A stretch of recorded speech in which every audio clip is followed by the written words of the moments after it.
Bismillahirrahmanirrahim. Innal hamdalillah nahmaduhu wa nasta'inuhu wa nastaghfiruh wa na'udzu billahi min syururi anfusina wa min sayyiati a'malina may yahdihillahu fala mudhillalah wa may yudhlilhu fala hadiyalah. Asyhadu an la ilaha illallah wa asyhadu anna Muhammadan abduhu wa rasuluh allazi la nabiyya ba'da amma ba'du.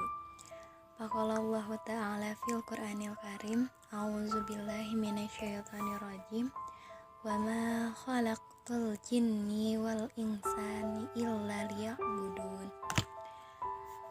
Perkenalkan, nama saya Selvia Rahmawati dari kelas C3 Akuntansi dengan nomor induk mahasiswa 102211170. Marifatul Insan.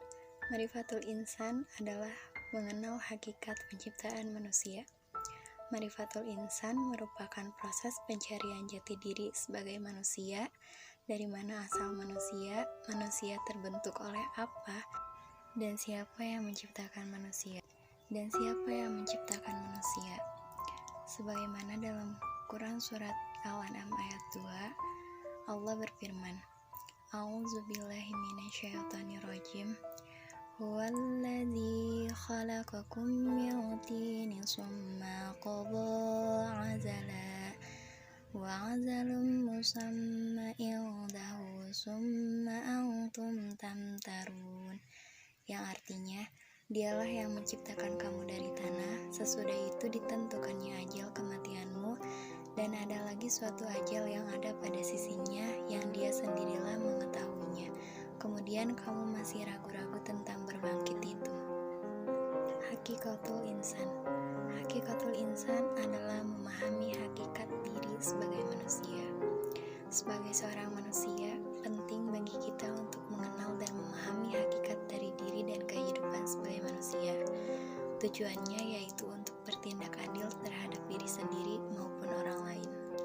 Ada 5 hakikat manusia. Yang pertama, yaitu sebagai mukallaf, yang artinya dibebani tanggung jawab. Yang kedua, sebagai mukhayyarun, yang artinya bebas memilih. Yang ketiga, sebagai makhluk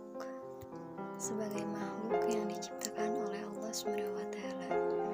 Dan yang keempat, sebagai yang dimuliakan dan yang dimuliakan Allah dari makhluk yang lainnya. Yang terakhir, mendapat balasan. Dari semua hakikat manusia, itu ada pertanggungjawabannya. Taqatul Insan yaitu artinya potensi manusia.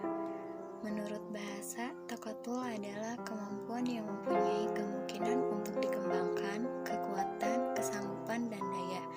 Begitupun menurut istilah, taqatul insan adalah suatu hal yang memungkinkan seseorang dapat mengembangkan kesanggupan dan daya.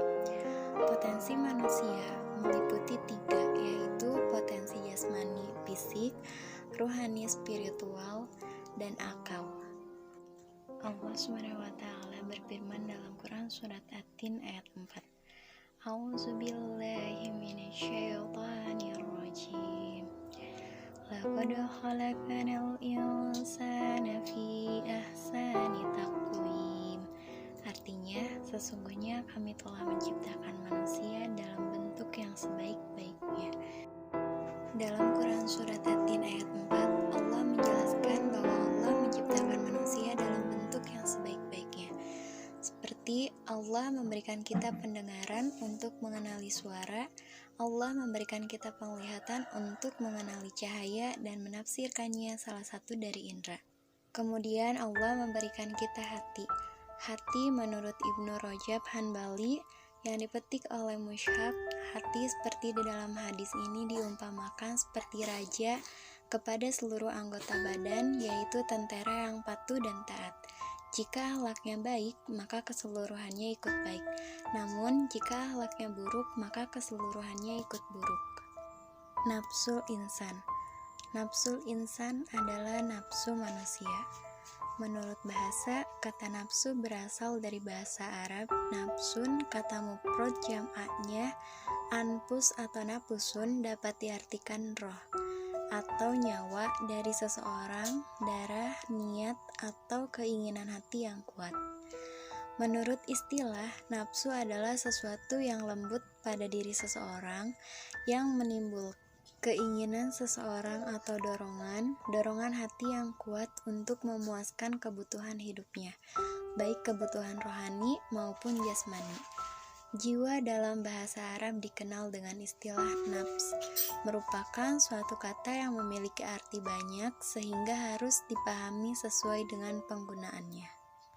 Allah Subhanahu wa taala berfirman dalam Quran surat Asy-Syam ayat 7-10.